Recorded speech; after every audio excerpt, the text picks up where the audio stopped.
Tidak penting engkau mempunyai titel apa, engkau mempunyai jabatan apa di negeri ini, di bumi ini. Tidak penting sama sekali. Engkau tidak akan pernah mengenal Allah yang benar, Allah yang hidup. Tidak akan pernah mengenal Allah. Engkau yang berkata, aku mengenal Allah, pendusta dirimu. Pendusta. Bagaimana engkau bisa mengenal Allah? Bagaimana engkau bisa mengenal Allah yang benar, Allah yang hidup itu? Engkau dapat bisa mengenal Allah.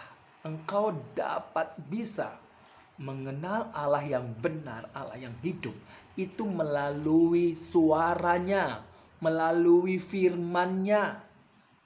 Firman-Nya yang keluar dari mulut Allah, itulah yang menyatakan engkau bisa mengenal Allah yang benar itu, Allah yang hidup itu.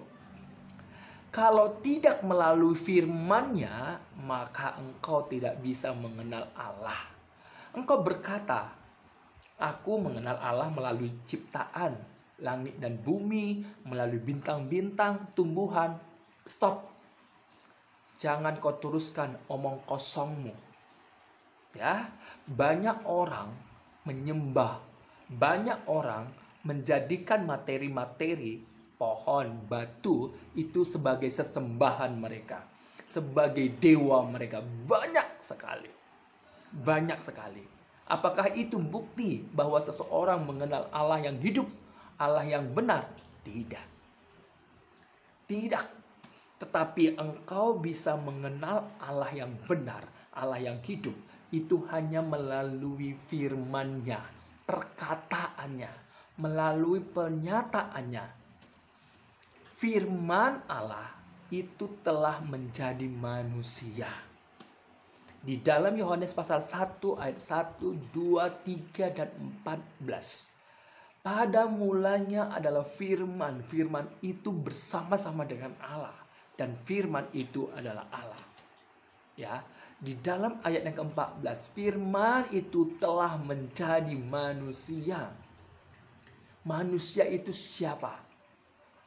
Bukan saya, bukan saudara, tetapi Yesus Kristus.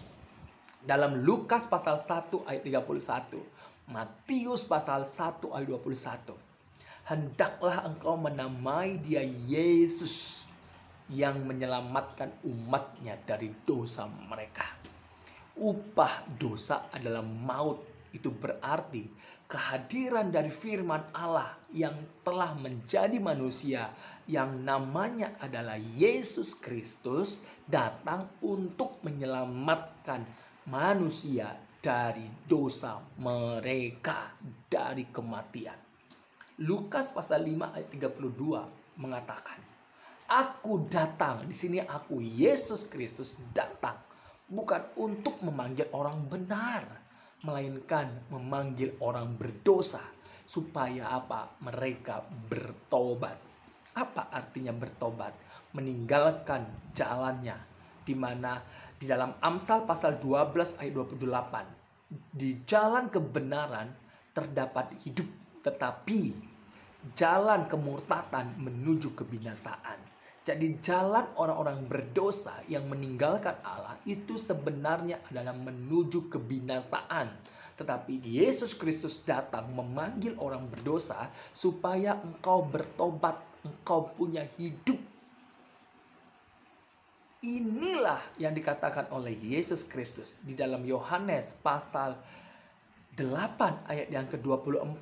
Kalau engkau tidak percaya kepada Kristus, engkau akan binasa di dalam dosamu. Artinya adalah dosamu lah yang menyebabkan engkau binasa. Dan engkau ketika engkau memilih jalanmu, tidak mau kembali kepada jalan Tuhan, kepada kebenaran itu, maka engkau sendiri yang membuat dirimu binasa, menuju kepada maut. Yesus datang memanggil orang berdosa supaya apa? Engkau hidup. Makanya dalam Yohanes 14 ayat yang ke-6. Akulah jalan, kebenaran, dan hidup. Tidak ada seorang pun sampai kepada Bapa, kepada Allah itu, kepada hidup itu, kalau tidak melalui Yesus Kristus, melalui aku, kata Yesus. Ini yang harus engkau pahami, mengerti, ya. Yesus datang untuk memanggil orang berdosa, supaya orang berdosa itu bertobat, kembali kepada jalan kebenaran. Dalam Yohanes pasal 17 ayat 17, firman-Mu adalah kebenaran. Puji Tuhan. Puji Tuhan. Tuhan Yesus memberkati.